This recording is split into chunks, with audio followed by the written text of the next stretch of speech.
नमस्कार, मैं हूं सुनील गुप्ता। इस वीडियो ट्यूटोरियल में मैं आपको बताऊंगा MS एक्सेल 2013 की फाइल में कॉलम और रो इंसर्ट करना और डिलीट करना। एक फाइल मैंने बनाई है आपको दिखाने के लिए कि इसमें कॉलम और रो इंसर्ट कैसे करेंगे और डिलीट कैसे करेंगे। कॉलम और रो इंसर्ट करने के कई तरीके हैं, उनमें से मैं आपको 4 तरीके बताऊंगा कॉलम इंसर्ट करने के, और 4 तरीके बताऊंगा रो इंसर्ट करने के, और 3 तरीके मैं बताऊंगा किसी कॉलम या रो को डिलीट करने के। तो सबसे पहले मैं आपको बताता हूँ इस फाइल में रो इंसर्ट करने के तरीके। आप देखेंगे एक कॉलम में मैंने महीनों के नाम लिख रखे हैं और फर्स्ट रो में मैंने दिनों के नाम लिख रखे हैं। तो जो मैंने एक कॉलम में महीनों का नाम लिख रखा है, आप देखेंगे जनवरी, फरवरी, फरवरी के बाद डायरेक्ट अप्रैल आ रहा है और उसके बाद अप्रैल के आगे के सभी महीने। यहाँ फरवरी और अप्रैल के बीच में मार्च महीना नहीं है। अगर हमें बीच में मार्च महीना भी डालना है तो यहाँ पे हमें एक रो इंसर्ट करना पड़ेगा। तो रो इंसर्ट करने का सबसे पहला तरीका मैं आपको बताता हूँ। सेल मैंने सेलेक्ट किया, अप्रैल का सेल सेलेक्ट करने के बाद अगर मैं यहाँ पे रो इंसर्ट करता हूँ तो अप्रैल के ऊपर एक रो इंसर्ट हो जाएगा। आप ध्यान रखें, जब भी आपको कोई रो इंसर्ट करना है तो जिस सेल को आप सेलेक्ट करते हैं या जिस रो को आप सेलेक्ट करते हैं उसके ऊपर आपका रो इंसर्ट होगा। तो पहला तरीका है रो इंसर्ट करने का कि जहाँ पे आपको रो इंसर्ट करना है उसके नीचे का सेल आप सेलेक्ट करें और उस पर राइट क्लिक करें। राइट क्लिक करने के बाद जो मेनू डिस्प्ले होगा उसमें जाके इंसर्ट पर क्लिक करें। इस तरह से इंसर्ट पर क्लिक करने के बाद इंसर्ट का ये डायलॉग बॉक्स डिस्प्ले होगा। इसमें आप देखेंगे एंटायर रो विकल्प, इसको सेलेक्ट करेंगे, सेलेक्ट करके ओके बटन प्रेस करेंगे। आप देखेंगे अप्रैल के ऊपर एक रो इंसर्ट हो गया है। अब इस रो में जो आपको भरना है वो आप भर सकते हैं। तो यहाँ पे मैं मार्च महीना भर देता हूँ। इस तरह से आप देखेंगे मार्च भर गया। अब मैं आपको दूसरा तरीका बताता हूँ रो इंसर्ट करने का। रो इंसर्ट करने का दूसरा तरीका ये है, जहाँ पे आप रो इंसर्ट करना चाह रहे हैं उसके नीचे के रो के नंबर पे जाके आप राइट क्लिक करें।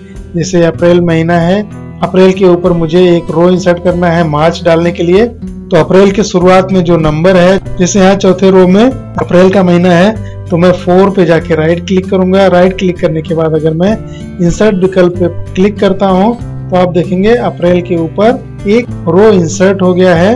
अब इसमें हम आसानी से जो भरना चाहें वो भर सकते हैं। तो यहाँ पे मैं मार्च भर देता हूँ। अब मैं बताता हूँ तीसरा तरीका आपको रो इंसर्ट करने का।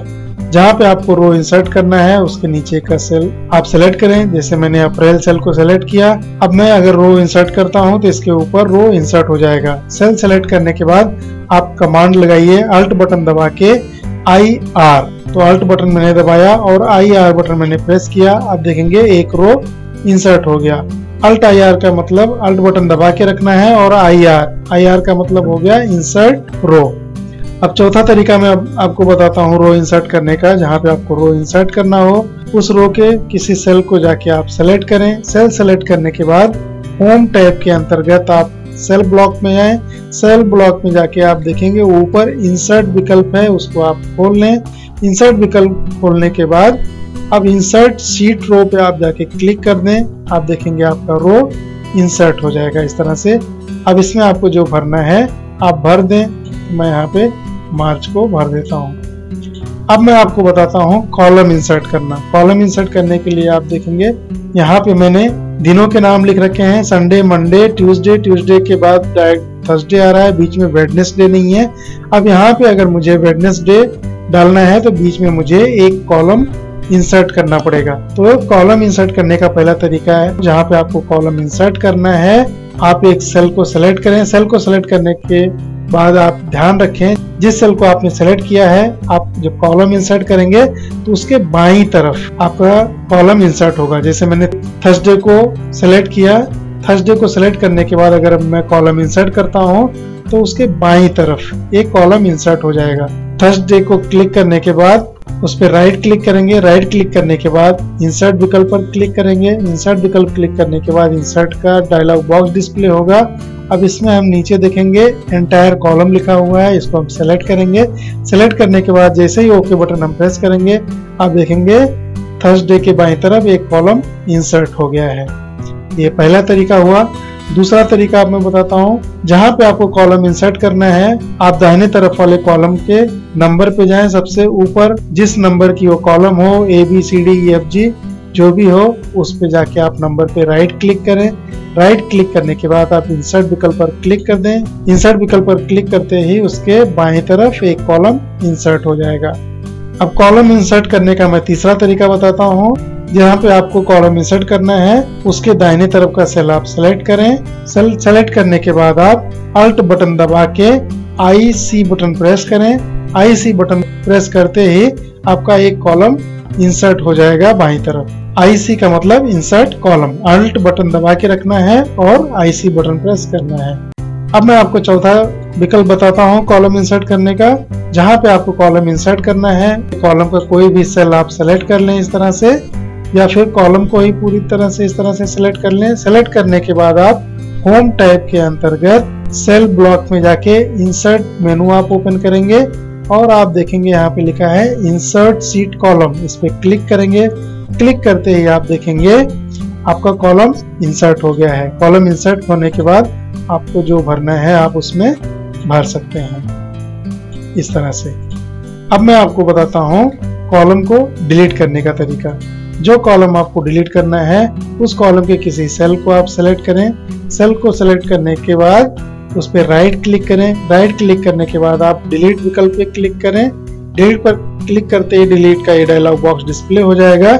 इसमें आप देखेंगे सबसे नीचे लिखा है एंटायर कॉलम। इसको सेलेक्ट करके अगर आप ओके बटन प्रेस करते हैं तो वो कॉलम डिलीट हो जाएगा। आप देखेंगे वेडनेसडे का कॉलम डिलीट हो गया। दूसरा तरीका ये है कि जिस कॉलम को आप डिलीट करना चाह रहे हैं, उस कॉलम के नंबर पे, जैसे ये E नंबर कॉलम का ब्लॉक है, तो उस पे जाके हम राइट क्लिक करेंगे उस नंबर पे। राइट क्लिक करने के बाद जैसे ही हम डिलीट विकल्प पे क्लिक करेंगे, वो कॉलम डिलीट हो जाएगा। ये हुआ आपका दूसरा तरीका। तीसरा तरीका ये है कि जिस कॉलम को आप डिलीट करना चाह रहे हैं, उस कॉलम के किसी सेल को आप सेलेक्ट करें या उसी कॉलम को आप सेलेक्ट कर लें। सेलेक्ट करने के बाद आप होम टैब के अंतर्गत सेल ब्लॉक में जाके डिलीट विकल्प को ओपन करें। डिलीट विकल्प को ओपन करने के बाद आप देखेंगे यहाँ पे डिलीट सीट कॉलम लिखा है। इस पर आप क्लिक करें तो वो कॉलम आपका डिलीट हो जाएगा। तो इस तरह से आप MS Excel 2013 की फाइल में कॉलम और रो इंसर्ट कर सकते हैं और डिलीट कर सकते हैं। तो इस वीडियो ट्यूटोरियल में आपने जाना MS Excel 2013 की फाइल में कॉलम और रो इंसर्ट करना और डिलीट करना। ये वीडियो ट्यूटोरियल अगर आपको पसंद आया हो तो आप लाइक करना और सब्सक्राइब करना ना भूलें। अगर आप सब्सक्राइब कर लेते हैं तो मेरे आने वाली वीडियोस की डिटेल आपके ईमेल ID पे आपको मिलते रहेंगे। धन्यवाद।